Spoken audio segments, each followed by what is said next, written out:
So replacing a patio door, so an existing patio door, and you're thinking about, I've got a sliding patio door, maybe I have a hinged door.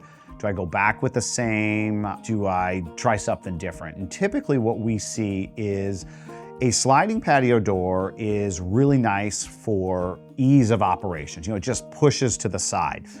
Both Provia and Marvin make great products that are really easy to open for anybody.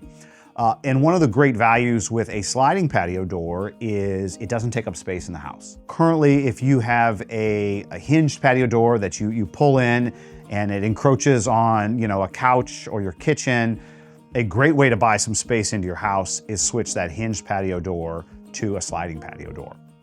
One of the advantages of a hinged door is you could get a hinged double door and it opens. So if it opens out and you've got the space on the interior and it opens out to your deck or your outdoor space and you want to have open those doors and have a seamless transition between inside and outside, a hinged patio door, double hinged patio door is the way to go.